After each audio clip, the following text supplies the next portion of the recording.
அனைவருக்கும் வணக்கம் நண்பர்களே. நம்ம இந்த வீடியோவில் என்ன தகவலை பற்றி பார்க்க போகிறோம் அப்படின்னு சொல்லி பார்த்தீங்கன்னா, குரூப் 4 எக்ஸாம் சரிங்களா. குரூப் 4 எக்ஸாம் மற்றும் அதனுடைய ஜாப் டீட்டெயில்ஸை அந்த வீடியோ வந்து முழுசாக பார்க்க போகிறோம். இப்போ நம்ம ஒரு எக்ஸாம் படிக்கிறோம் அப்படின்னா அந்த எக்ஸாம்னா என்ன, அதுக்கு என்ன குவாலிஃபிகேஷன் சரிங்களா, அதோடைய சேலரி டீட்டெயில்ஸ், அதாவது குரூப் 4 எக்ஸாம் அப்படின்னா என்ன, அதோடைய சேலரி, குரூப் 4க்கு எவ்வளோ சேலரி, என்ன ஏஜ் லிமிட்டு, என்ன குவாலிஃபிகேஷனு சரிங்களா, என்ன குவாலிஃபிகேஷனு, ஜாப் ஓவன் டிஸ்ட்ரிக்டில் ஜாப் கிடைக்குமா, அதர் டிஸ்ட்ரிக்டில் ஜாப் கிடைக்குமா சரிங்களா, ஒர்க்கிங் ஹவர்ஸு, ஒர்க்கிங் டேஸு, எல்லாமே A to Z சொல்லுவாங்கள்ல, எல்லாத்தையும் இந்த வீடியோ முழுமையாக பார்க்க போகிறோம் சரிங்களா. எவ்வளோ சேலரி சரிங்களா, இது எல்லாத்தையுமே வந்து இந்த வீடியோவில் முழுமையாக பார்க்க போகிறோம். எக்ஸாம் பேட்டர்னு, இப்போ குரூப் 4 எக்ஸாம் நீங்கள் கிளியர் பண்ணதுலேருந்து அந்த எக்ஸாம் வந்து நீங்கள் ஜாப் ரிட்டையர் ஆகிற வரைக்கும் என்னென்ன இருக்கும் அப்படின்றத இந்த வீடியோ முழுமையாக பார்க்க போகிறோம் சரிங்களா. இதெல்லாம் தெரிஞ்சுக்கோங்க. டிஎன்பிஎஸ்சி குரூப் 4 எக்ஸாம் படிக்கிறவங்க இதெல்லாம் தெரிஞ்சுக்கிட்டால் தான் ஒரு எப்படி சொல்கிற ஒரு பூஸ்டப்பாக இருக்கும். இவ்வளோ நன்மைகளா அப்படின்னு நம்ம கேட்கலாம். இவ்வளோ விஷயமா, சேலரி நீங்கள் நினைக்கிற மாதிரி இருக்காது, இவ்வளோ சேலரியா, எல்லாமே அப்படி தான் நீங்கள் கேட்பீங்க சரிங்களா. சரி வாங்க பார்க்கலாம். பின்னாடி இந்த வருவோம் சரிங்களா. ஃபஸ்ட்டு ஏன்னா இதான ஃபஸ்ட்டு நம்ம ஸ்டெப். நமக்கு எக்ஸாம் பேட்டர்ன் அப்படின்னு சொல்லி பார்த்தீங்கன்னா சேலரிலாம் வந்து டீட்டெயிலாக சொல்லுவேன் நான், எவ்வளோ சேலரி என்ன இதுன்னு சரிங்களா. எல்லாரும் ஒரு லைக் பண்ணிவிட்டு ஹைப் பண்ணிவிட்டு பார்க்க ஸ்டார்ட் பண்ணுங்கள் சரிங்களா.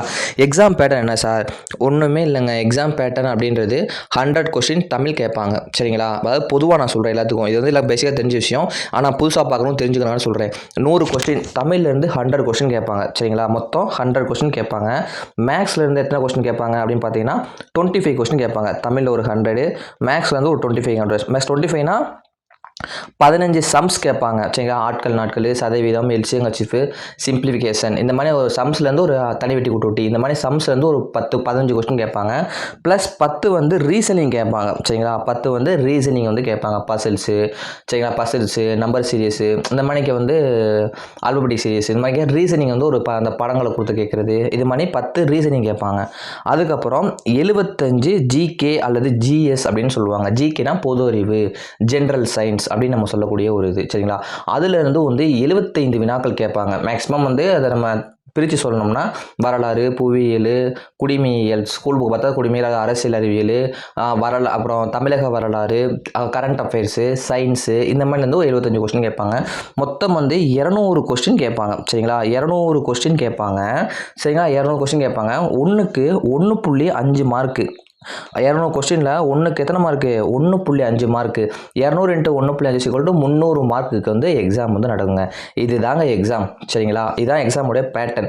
இதில் நீங்கள் வந்து 160க்கு மேலே எடுக்கிறவங்க, 170க்கு மேலே எடுக்கிறவங்க, 180 கொஸ்டினை பொறுத்து எத்தனை கொஸ்டின் நம்ம கரெக்டாக வரமோ அவங்களுக்கு தான் ஜாப் கிடைக்கும். இது வந்து பேசிக்கான விஷயம், தெரிஞ்ச விஷயம். இதுக்கப்புறம் தான் நம்ம சேலரி டீட்டெயில்ஸு, ஜாப் எங்கே கிடைக்கும்லாம் பார்க்க போகிறோம்.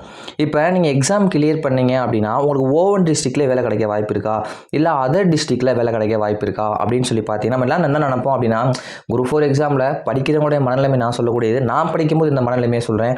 ஏதாவது தமிழ்நாட்டில் இந்த மூலை கன்னியாகுமரி தாண்டி நாகர்கோவில் இருக்கும் சரிங்களா. கன்னியாகுமரியில் வேலை கிடைச்சா போதும். அப்படி இல்லையா இந்த சைடு வடக்கில் மூலை என்னது சென்னையில் கிடைச்சா கூட போதும் சரிங்களா. நம்ம நினைப்போம் சென்னையிலையோ கன்னியாகுமரி எங்கேயோ வேலை கிடைச்சா போதும், நமக்கு ஏதோ 19,500 சம்பளம் நினைப்போம். அதான் தவறான விஷயம். ஆனால் நம்ம நினைக்கக்கூடிய விஷயங்கள் என்னது அது நினைப்போம். ஆனால் எனக்கு எங்கே வேலை கிடைச்சிருக்குன்னு தெரியுமா, எங்கள் சொந்த மாவட்டத்தில், சொந்த தாலுக்காவில், எங்கள் வீட்டிலிருந்து 10 கிலோமீட்டர் தூரம் தான், 8 கிலோமீட்டர் தூரம் தான் சரிங்களா. அவ்வளோ பக்கத்தில் வேலை கிடச்சி அப்படின்னு நினச்சவன் தான் நானும். ஸோ அதனால் அதர் டிஸ்ட்ரிக்ட் வேலை கிடைக்குமான்னு பார்த்தீங்கன்னா, இப்போ டிபார்ட்மெண்ட்னு சொல்லுவாங்க சரிங்களா. நிறைய டிபார்ட்மெண்ட்ஸ் தமிழ்நாட்டில் வந்து இருக்குது. இப்போ நீங்கள் குரூப் 4 எக்ஸாமில் கிளியர் பண்ணிங்கன்னா உங்களுக்கு எங்கே வேலை இருக்கும்னு தெரியுமா, ஸ்கூலில் வேலை இருக்கும், ரிஜிஸ்டர் ஆஃபீஸில் வேலை இருக்கும், தாலுக்கா ஆஃபீஸில் வேலை இருக்கும், ஆர்டிஓ ஆஃபீஸில் வேலை இருக்கும், யூனியன் ஆஃபீஸில் வேலை இருக்கும், பப்ளிக் சர்வீஸ், சிலது வந்து டெக்னிக்கல் சர்வீஸ், எம்ப்ளாய்மெண்ட் ஆஃபீஸ், எல்லா கவர்மெண்ட் ஆஃபீஸ்லையுமே வேலை இருக்குங்க. குரூப் 4ல் பாஸ் ஆனால் இந்த வேலை தான் நம்ம நினச்சிட்டு இருப்போம். அப்படிலாம் கிடையாது. தமிழ்நாட்டில் எல்லா ஹாஸ்பிட்டலில் வேலை இருக்கும், மெடிக்கல் காலேஜில் வேலை இருக்கும், கவர்மெண்ட் காலேஜில் வேலை இருக்கும், கவர்மெண்ட் ஸ்கூலில் வேலை இருக்கும், எல்லா இடத்துலையுமே வேலை. இங்கேன்னு கிடையாது, எல்லா கவர்மெண்ட் ஆஃபீஸ்லையுமே வேலை இல்லாத இடமே இருக்காது, எல்லா இடத்துலையுமே வேலை இருக்கும். புரியுதுங்களா. அதில் சில ஜாப்க்கு வந்து என்ன பண்ணுவாங்க அப்படின்னா டிஸ்ட்ரிக்ட் சீனியாரிட்டி ஜாப்பு அப்படின்னு சொல்லுவாங்க சரிங்களா. சில ஜாப் வந்து என்ன சொல்லுவாங்கன்னா ஸ்டேட் சீனியாரிட்டி அப்படின்னு சொல்லுவாங்க சரிங்களா. இப்போ இந்த போக்குவரத்து துறை, ரிஜிஸ்ட்ரேஷன், மைம்ஸ், இந்த மாதிரி டிபார்ட்மெண்ட்லாம் இருக்கும். அப்புறம் டெக்னிக்கலு, இதெல்லாம் என்னன்னு பார்த்தோம்னா ஸ்டேட் சீனியாரிட்டி ஜாப் அப்படின்னு சொல்லுவாங்க. டிஸ்ட்ரிக்ட் சீனியாரிட்டி பார்த்தோம்னா யூனியன் ஆஃபீஸு, நம்ம தாலுக்கா ஆஃபீஸு சரிங்களா. இதெல்லாம் வந்து டிஸ்ட்ரிக்ட் சீனியாரிட்டிக்குள்ளே வரும். சார் இப்போ எதுக்கு சார் சொல்லிக்கிறீங்க அப்படின்னா, நீங்கள் நல்ல மார்க் எடுத்து எக்ஸாமில் வந்து நல்ல மார்க் கிளியர் பண்ணீங்க அப்படின்னா சில ஜாப் ஸ்டேட் சீனியாரிட்டி ஜாப்பும் எடுக்கலாம், சில ஜாப் டிஸ்ட்ரிக்ட் சீனியாரிட்டியும் எடுக்கலாம். சரிங்களா? டிஸ்ட்ரிக்ட் சீனியாரிட்டினா என்னன்னு பார்த்தோன்னா நமக்கு ட்ரான்ஸ்ஃபர் போட்டாலும் சரி, நம்ம ஒரு ஆஃபீஸ்லேருந்து இன்னொரு ஆஃபீஸ் மாற்றினாலும் சரி, என்ன எடுத்தாலும் அந்த விஓஓ, நம்ம ரெவென்யூ, ஆர்டிஓ, யூனியன் இதெல்லாம் வந்து என்ன பண்ணுவாங்க அப்படின்னா, இங்கே என்ன தான் எவ்வளோ ட்ரான்ஸ்ஃபர் போட்டாலும் என்ன செஞ்சாலும் எந்த மாவட்டத்தில் நீங்கள் வேலை கேட்குறீங்களோ அந்த மாவட்டத்துக்குள்ளே தான். இப்போ நீங்கள் ஒரு மதுரை மாவட்டம் அப்படின்னா மதுரை மாவட்டத்துக்குள்ளே தான் அவங்க வேலை போடுவாங்க. உங்களை ட்ரான்ஸ்ஃபர் 5 வருஷம் கழிச்சோ 10 வருஷம் கழிச்சோ 20 வருஷம் கழிச்சோ உங்களை எப்போ ட்ரான்ஸ்ஃபர் பண்ணாலும் அந்த மதுரை மாவட்டத்தை தாண்டி போட மாட்டாங்க. இப்போ இருக்க நிலவரம் தான். இதுவே நம்ம ஸ்டேட் சீனியாரிட்டி ஸ்டாஃப் எடுத்தால் என்ன பண்ணுவாங்க அப்படின்னா, மேக்ஸிமம் வந்து ஒரு டிஸ்ட்ரிக்டில் தான் போடுவாங்க, ஏதாவது பக்கத்து டிஸ்ட்ரிக்ட் போடுவாங்க. போட்டுட்டு என்ன பண்ணுவாங்க அப்படின்னா ட்ரான்ஸ்ஃபர் மேக்ஸிமம் ரொம்ப தூரம் போட மாட்டாங்க, பக்கத்துக்குள்ளேயே தான் போட்டுகிட்டே இருப்பாங்க. சப்போஸ் அதில் வந்து என்ன ஆகும்னா ஒரு நாள் கன்னியாகுமரியில் போட்டிருப்பாங்க, திடீர்னு மதுரையில் போடுவாங்க, திடீர்னு சென்னையில் போடுவாங்க, அப்படிலாம் இருக்கும். அது வந்து ஸ்டேட் சீனியாரிட்டி ஸ்டாஃப். ஆனால் மேக்ஸிமம் போட மாட்டாங்க, நம்ம பக்கத்துலேயே இருக்க மாதிரி தான் இருக்கும். சரிங்களா? இதான் வந்து ஜாப் எப்படி இருக்குது. குவாலிஃபிகேஷன் என்ன சார் அப்படின்னு கேட்குறீங்களா? ஒன்றுமே இல்லைங்க. குரூப் 4க்கு 10th எக்ஸாம் தான் குவாலிஃபிகேஷன். சரிங்களா? சேலரி வேறு நான் சொல்லாமல் இருக்கணும், சரி சொல்லிட்டு சொல்லிடுவோம். சரிங்களா? குவாலிஃபிகேஷன் என்ன அப்படின்னு பார்த்தோம்னா 10th தான். சரிங்களா? 10th குவாலிஃபிகேஷன் தான். சரிங்களா? வேறு எதுவுமே இங்கே படிக்க தேவையில்ல. 10th முடித்தவங்களுக்கு வந்து குவாலிஃபிகேஷன் இருக்குது. டிகிரி படித்தவங்களும் எழுதலாம், 2 பேருமே எழுதலாம். சரிங்களா? ஏஜ் லிமிட்டும் பார்த்தோம்னா 10th மட்டும் தான் நான் படிச்சிருக்கேன் சார், 10th தான் நான் படிக்கல சார் அப்படின்னவங்களுக்கு வந்து பார்த்தீங்கன்னா ஒரு 32 வயசு 37 வயசு மாதிரி எழுத முடியாது. அது வந்து கம்யூனிட்டியை பொறுத்து மாறும். சரிங்களா? அவ்வளோதான். 10th படித்தவங்களுக்கு 32 37, அதாவது கம்யூனிட்டியை பற்றி. ஒரு சில கம்யூனிட்டிக்கு ஏஜ் லிமிட் வந்து கிடையாது, அதுதான் டீட்டெயில்ஸாக சொல்கிறேன். ஒரு சில கம்யூனிட்டிக்கு ஏஜ் லிமிட் 32 37 முடியும் குரூப் 4க்குமே. ஏன் அப்படின்னா 10th மட்டும் தான் படிச்சிருக்கோம் அப்படின்றதுக்கு அந்த கம்யூனிட்டியில் வரும். சரிங்களா? ஆனால் டிகிரி முடிச்சிருந்தீங்கன்னா நீங்கள் எந்த கம்யூனிட்டியாக இருந்தாலும் உங்களுக்கு வந்து ஏஜ் லிமிட்டே கிடையாது, நீங்கள் எத்தனை வயசு வரைக்கும் எழுதிக்கலாம். புரியுதுங்களா? அடுத்து என்ன சார், இப்போ தான் ஃபைனல் டச், நம்ம குரூப் 4 சேலரி மெயினானது அப்படின்னு வரோம். சரிங்களா? அடுத்து வாட் இஸ் குரூப் 4 என்றால், குரூப் 4 அப்படின்னா என்ன அப்படின்னு நான் போட்டிருக்கேன், அது வந்து பற்றி சொல்லிட்டேன். சரிங்களா? சேலரி, ஒர்க்கிங் ஹவர்ஸ், லீவ்லாம் சொல்லவே இல்லை சார். அதாவது ஒர்க்கிங் ஹவர்ஸ் எவ்வளோ பார்த்தோன்னா ஒரு நாளைக்கு 9:45 நம்ம ஆஃபீஸ்க்கு இருக்கணும். நம்ம எல்லோரும் நினச்சிட்டு இருக்கோம் கவர்மெண்ட் ஜாப்னா 10 மணிக்கு போனால் போதும் அப்படின்னு நினச்சிட்டு இருக்கோம். அதெல்லாம் கிடையாது. 9:45 தான் நம்மளுடைய ஒர்க்கிங் ஹவர் ஸ்டார்ட்டு. சரிங்களா? 9:45 உள்ளே போனோம்னா 5:45க்கு என்ன பண்ணோம்னா ஆஃபீஸ் வந்து முடியும் கரெக்டாக 9. ஆனால் என்ன பண்ணலாம் அப்படின்னா 10:10 வரைக்கும் நமக்கு எக்ஸ்கியூஸ் அப்படின்னு சொல்லுவாங்க. 10:10 வரைக்கும் நம்ம போய்க்கலாம். அதனால் வந்து நம்ம அட்டண்டன்ஸ்க்கு பாதிப்பு ஏற்படாது, அந்த எந்த பிரச்சனையும் கிடையாது. 10:10 வரைக்கும் போனாலும் யாரும் கேள்வி கேட்க முடியாது, ஏதாவது எக்ஸ்கியூஸ் அப்படின்னு சொல்லிக்கலாம். அது போக பர்மிஷன் போட்டு 1 hour 2 hours பர்மிஷன் போட்டுக்கலாம், ஆஃப் டே லீவ் போட்டுக்கலாம், அதெல்லாம் பிரச்சனை கிடையாது. வாரத்தில் வந்து சனி ஞாயிறு கம்பல்சரி லீவு, அரசு விடுமுறைனா கம்பல்சரி லீவு. ஒரு மாதத்துக்கு நீங்கள் எவ்வளோ நாள் தெரியுமா ஜாப் போவீங்க குரூப் 4 எக்ஸாம் எடுத்தா? சனி நாள் லீவ் வந்துடும். ஒரு மாதத்துக்கு 30 நாள், அந்த 2 நாள் கழிங்க, 4 28, மொத்தம் 4 வாரங்கள், 2 நாள் லீவில் போயிடும். அப்போ 8 நாள் லீவில் வந்துடும். ஒரு 2 அரசு முடிவு வைங்க, 10 நாள் முடிஞ்சு போகும். சரிங்களா? அப்போ ஒரு மாதத்துக்கு 30 நாள், நீங்கள் 20 நாள் தான் வேலைக்கே போவீங்க. அது போக நீங்கள் லீவ் போட்டாலும் உங்களுக்கு சம்பளம் ஏறும். சரிங்களா? அதில் வந்து நம்ம எப்படி சொல்கிறது, ஒர்க்கிங் அந்த டேஸ் இயர்ஸை பொறுத்து மாறும். ஃபஸ்ட்டு ஸ்டார்டிங்கில் போனால் ஒரு 12 days லீவ் போட்டுக்கலாம். அடுத்த 2 வருஷத்துக்கு 12 days, ஒரு வீக், ஒரு வருஷத்துக்கு போட்டுக்கலாம். அடுத்த 2 வருஷம் தாண்டும் போது அது வந்து மாறும். சரிங்களா? அடுத்து அதனால் லீவுக்கு பிரச்சனை இல்லைங்க, வேறு எக்ஸாம் படிக்கலாம், படிச்சுக்கலாம், ஒன்றும் பிரச்சனை இல்லை. இப்போ ஃபைனல் டச்சாக குரூப் 4 சேலரி. நான் குரூப் 4 சேலரியை பற்றி தனியாக ப்ரீஃபாக ஒரு பெரிய வீடியோ வந்து கொடுக்குறேன். சரிங்களா? அடுத்த வீடியோ அதுதான். ஆனால் இப்போதைக்கு சிம்பிளாக நான் சொல்லிட்டு போயிடுறேன். நம்ம எல்லாம் என்ன நினச்சிட்ருக்கோம் அப்படின்னா குரூப் 4 சேலரி வந்து எவ்வளோ கொடுப்பாங்க அப்படின்னு சொல்லி பார்த்தோன்னா, சார் 19,500 தான் சார் சம்பளம் அப்படின்னு எல்லோரும் நினச்சிட்ருக்கீங்க. ஆனால் ஒரு விஷயம், நானுமே அப்படி தான் நினச்சிக்கிட்டு இருந்தேன். 19,500 போதும்பா, ஒரு 20,000 சம்பளம் வருதுப்பா அப்படின்னு நினச்சிட்ருப்போம். இது வந்து என்னன்னா பேசிக் பே அப்படின்னு சொல்லுவாங்க. சரிங்களா?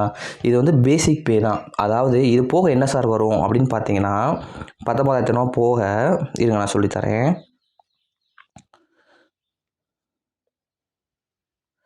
குரூப் 4 சேலரி பேசிக் பே வந்து ஒரு 19,500 கொடுப்பாங்க. சரிங்களா? அது போக ப்ளஸ் ஹச்ஆர்ஏன்னு சொல்லுவாங்க.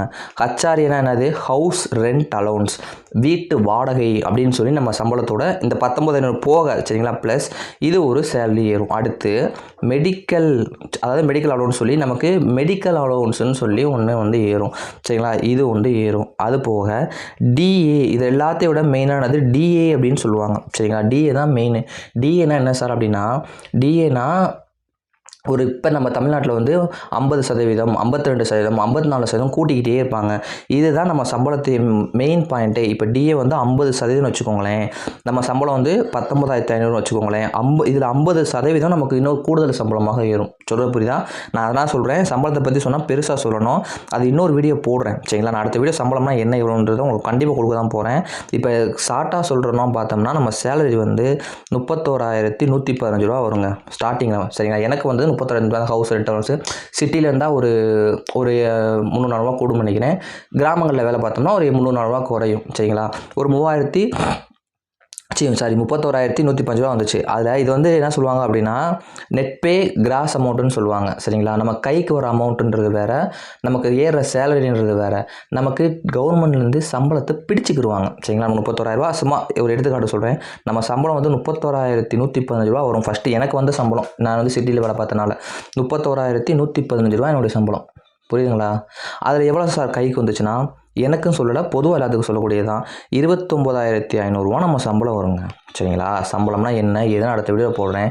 நீங்கள் குரூப் 4 எக்ஸாம் கிளியர் பண்ணி ஃபஸ்ட்டு மந்த் வேலைக்கு போகிறீங்கன்னா உங்களுடைய சேலரி 29,500 ரூபா வரும். புரியுதுங்களா? இதுக்கு பற்றி அடுத்தடுத்த வீடியோ முழுமையாக கொடுக்குறேன். எப்படி என்னன்ற டீட்டெயில்ஸாக உங்களுக்கு சொல்கிறேன். 30,000 ரூபா சம்பளம் வச்சுக்கோங்களேன், உங்கள் கைக்கு 30,000 ரூபா சம்பளம் கிடைக்கும். நம்மலாம் 19,000 நினச்சிட்டு இருப்போம், ஆனால் 10,000 சம்பளம் கூட வரும். புரியுதுங்களா? ஸோ 30,000 சேலரி சாதாரணமாக இல்லை. அடுத்து 8th பே கமிஷன் போட போகிறாங்க. அதெல்லாம் போட்டால் 40 to 45K வரை குரூப் 4 சேலரி வரப்போகுது கூடிய சீக்கிரம். அதனால் வந்து நல்லா படிங்க. இதுதான் குரூப் 4 எக்ஸாமுடைய டீட்டெயில்ஸ். இதுதான் நான் ஷார்ட்டாக சொன்ன டீட்டெயில்ஸ். அடுத்து சேலரி டீட்டெயில்ஸ் ப்ரீஃபாக நான் உங்களுக்கு சொல்லித்தரேன் சரிங்களா. அடுத்த வீடியோ போகிறேன். எல்லாரும் லைக் பண்ணிக்கோங்க, நம்ம சேனல் சப்ஸ்கிரைப் பண்ணி வச்சுக்கோங்க. அடுத்த வீடியோக்குள் சொல்லித்தரேன் தகவல். இது எல்லாருக்கும் வேலைக்கு போகாதவங்க தெரியாது, வேலைக்கு போனவங்க மட்டும்தான் அது தெரியும் சரிங்களா. நான் சொல்லித்தரேன். தேங்க்யூ. நெக்ஸ்ட் வீடியோ மீட் பண்ணலாம்.